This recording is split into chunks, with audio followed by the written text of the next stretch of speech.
오늘 우리에게 주신 하나님의 말씀 에스겔서 29장의 말씀입니다. 에스겔서 29장 1절에서 21절까지 말씀입니다.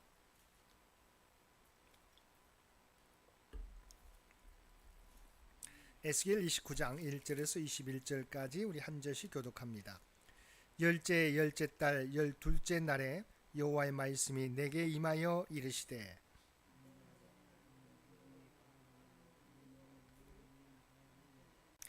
너는 말하여 이르기를 주 여호와께서 이같이 말씀하시되 애굽의 바로 왕이여 내가 너를 대적하노라.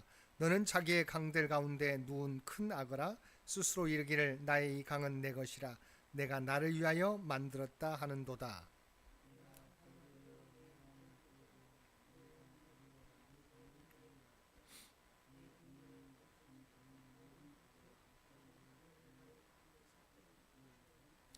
너와 너의 강의 모든 고기를 들에 던지리니 내가 지면에 떨어지고 다시는 거두거나 모으지 못할 것은 내가 너를 들짐승과 공중의 새의 먹이로 주었음이라.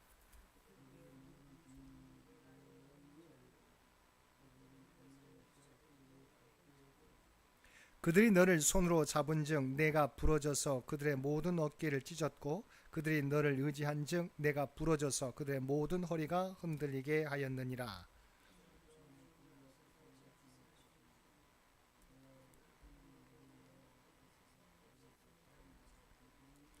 애굽 땅이 사막과 황무지가 되리니 내가 여호와인 줄을 그들이 알리라. 내가 스스로 이르기를 이 강은 내 것이라. 내가 만들었다 하도다.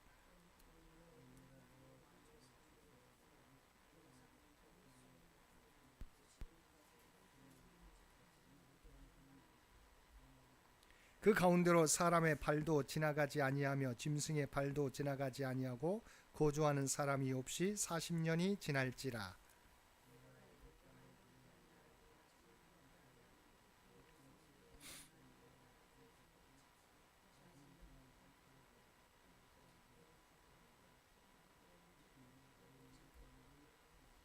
주 여호와께서 이같이 말씀하셨느니라. 40년 끝에 내가 만민 중에 흩은 애굽 사람을 다시 모아내되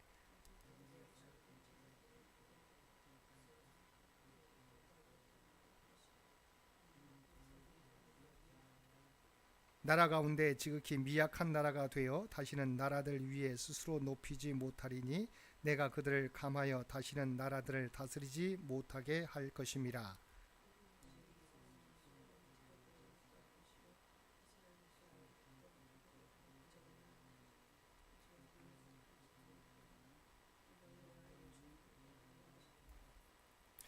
27째 해 첫째 달 초하루에 여호와의 말씀이 내게 임하여 이르시되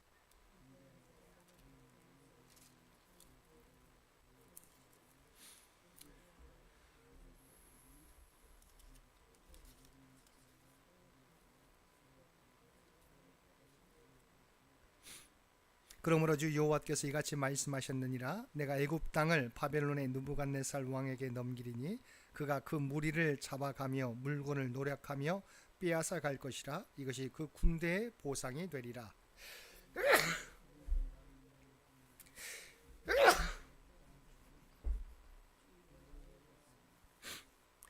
함께 읽겠습니다.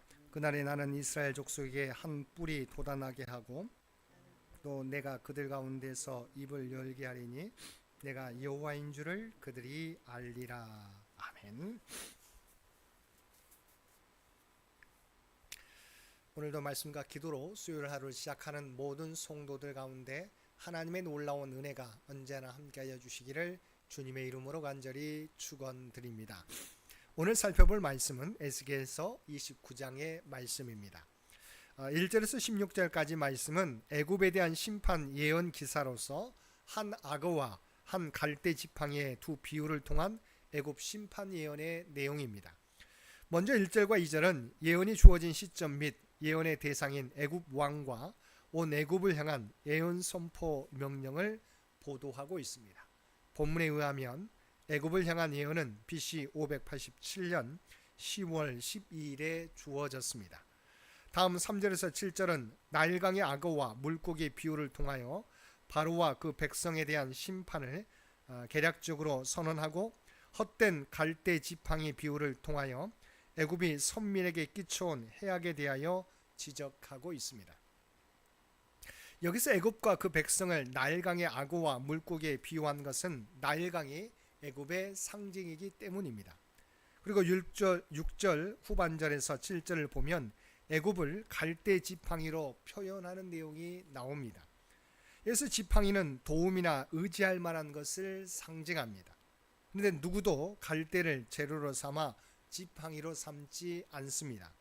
그것은 결코 기댈 만한 것이 못되기 때문입니다.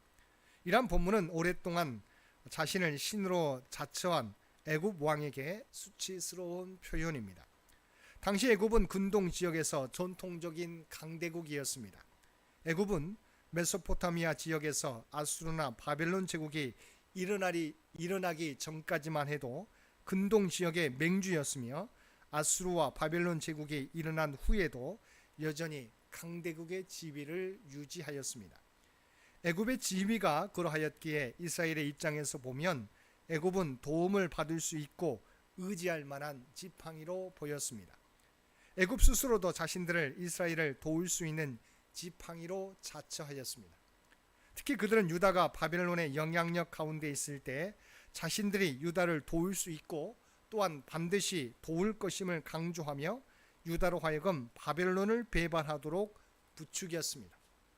결국 이로 말미암아 유다는 예레미야와 같은 선지자들의 경고에도 불구하고 여호야김 때부터 줄줄이 애굽을 의지하고 바벨론을 배척하는 반바벨론 정책을 취하였습니다. 이로 말미암아 여호야김 왕이 죽임을 당하였고 여호야긴은 즉위 3개월 만에 폐위되어 바벨론의 포로로 잡혀갔지만 그럼에도 불구하고 마지막 왕인 시드기야는 애굽을 자신에게 도움을 줄 수 있는 지팡이로 확신하고 그들을 믿고 바벨론에 항거하였습니다. 바로 이 같은 상황에서 본문은 애굽에 대하여 본래 이스라엘 족속에게 갈대 지팡이라고 말씀하고 있는 것입니다. 선지자들은 이러한 애굽의 헛됨을 말하며 이스라엘로 하여금 애굽을 의지하지 말 것을 거듭하여 공고하였지만 이스라엘은 이러한 권고를 무시하고 애굽을 의지함으로 급기야는 바벨론에 의해서 철저히 파멸당하게 된 것입니다. 다음 8절에서 16절은 창조주적 지위를 참칭하던 바로의 나라 곧 애굽 전역이 40년간 황폐할 것이며 여호와의 주권에 의해서 회복될 것 아울러 전통적 강대국이었던 애굽이 그 지위를 영원히 상실할 것이며 선민에 대한 해악을 중단할 것 등의 예언을 보도하고 있습니다. 앞에서 살펴봤던 것처럼 여기 나오는 강들은 애굽의 상징인 나일강과 그 지류들을 가리키며 믹돌에서부터 수에네까지란 애굽 전역을 지칭하는 표현입니다. 특별히 본문은 애굽의 황폐와 기간이 40년이 될 것이라고 말씀하고 있는데 이 40년은 바벨론 왕 느부갓네살이 애굽을 정복한 때로부터 바사가 바벨론을 정복한 때까지를 가리킨다고 볼 수도 있지만 하나님의 징벌의 기간으로 충분한 기간을 의미하는 것이기도 합니다. 한편 선민에 대한 애굽의 해악의 중단 예언은 애굽이 강대국의 지위를 상실함으로 자연스럽게 이루어질 것이며 이 역시 애굽의 몰락을 예언한 것이라고 하겠습니다. 세상에는 하나님의 백성으로 하여금 하나님을 대신하여 의지하도록 유혹하는 것이 많습니다. 그것은 애굽과 같은 강대한 나라일 수도 있고 재물이나 권세일 수 있습니다. 그러나 하나님의 백성이 하나님을 대신하여 의지하는 것은 모두 갈대 지팡이에 지나지 않습니다. 그것은 궁극적으로 하나님의 백성에게 아무런 도움도 되지 못할 뿐 아니라 도리어 해악만 끼칠 뿐입니다. 그러므로 하나님의 백성인 성도들은 하나님 대신 다른 무엇을 의지하려는 모든 유혹이 얼마나 해롭고 무의미한 것인지를 깨닫고 오직 하나님만 의지하고 그분의 도움만을 구해야 할 것입니다. 17절에서 21절까지 말씀은 바벨론의 애굽 정복 허락 예언에 대한 말씀입니다. 17절은 마찬가지로 이 예언이 주어진 시점을 보도하고 있습니다. 이 예언이 주어진 때는 BC 571년 1월 1일이었습니다. 이때는 두로가 함락된 지 약 2년 정도가 흐른 때이고 바벨론 왕 느부갓네살의 제2차 애굽 원정으로 애굽이 멸망하기 약 3년 전입니다. 18절에서 20절은 바벨론 왕 느부갓네살의 애굽 정복이 두로 심판 수행에 대한 보상 차원에서 하나님께서 허락하신 결과임을 설명하고 있습니다. 하나님께서는 바벨론을 통해서 교만한 두로를 심판하셨는데 바벨론이 두로를 함락하기까지 무려 13년의 세월이 소요되었습니다. 그리고 그동안 바벨론 군대는 엄청난 수고와 고통을 감수해야 했습니다. 그럼에도 불구하고 바벨론 군대는 두로를 함락할 시에 얻게 될 전리품을 생각하며 그 모든 수고를 감수했습니다. 하지만 바벨론 군대가 두로를 함락했을 때 그들은 아무것도 얻을 수 없었습니다. 왜냐하면 두로 사람들이 이미 그들의 소유를 해외로 빼돌렸을 뿐만 아니라 13년의 전쟁 수행 기간 동안 많은 군비로 사용했기 때문입니다. 이에 하나님께서는 그들의 수고의 대가를 지불하기 위하여 애굽 침공을 허락하셨다는 것이 본문의 요지입니다. 물론 하나님께서 바벨론의 애굽 침공을 허락하신 궁극적인 목적은 교만한 애굽 왕과 애굽을 심판하기 위함입니다. 마지막 21절은 일종의 삽입기사로서 하나님께서 애굽을 심판하시는 날 이스라엘 족속에게서 한 뿔이 돋아나게 하실 것이라는 예언을 보도하고 있습니다. 그래서 애굽은 선민의 원수 곧 하나님의 백성들의 원수를 상징하며 뿔은 메시아 곧 또는 권세와 힘을 상징합니다. 따라서 21절은 하나님께서 애굽으로 상징되는 선민의 모든 원수들을 심판하시는 날 메시아를 통해서 하나님의 백성의 나라를 일으켜 세우고 번성케 하실 것임을 예언한 것이라고 하겠습니다. 사랑하는 성도 여러분, 우리는 애굽의 몰락을 보면서 우리가 의지해야 하는 것은 주변의 강대국이 아니라 하나님 한 분뿐임을 다시 한번 확인하게 됩니다. 그러나 남유다의 왕들과 백성들은 하나님의 명령을 어기고 애굽을 의지함으로 말미암아 더 큰 수모를 당하게 되었던 것입니다.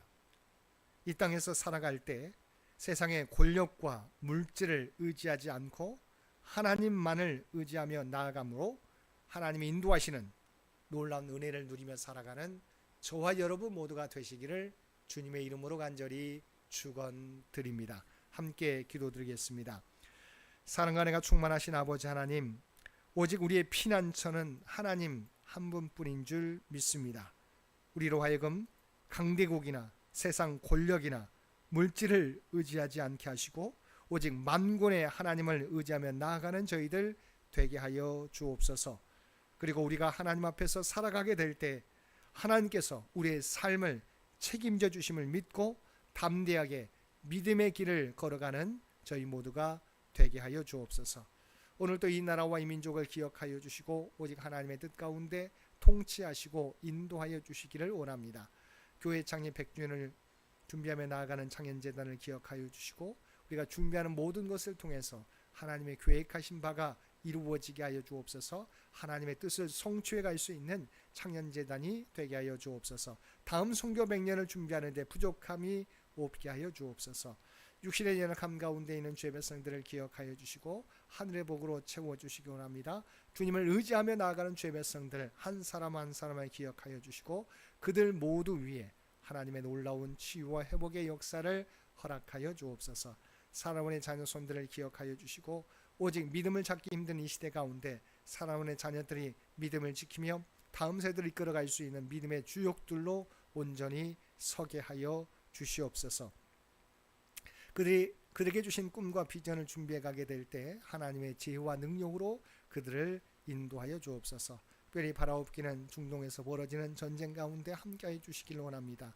아버지 하나님 그 전쟁으로 말미암아 고통당하는 많은 사람들을 위로하여 주시고 하나님의 평화가 그 땅에 임할 수 있도록 전쟁이 하루속히 종식되도록 주께서 역사하여 주옵소서.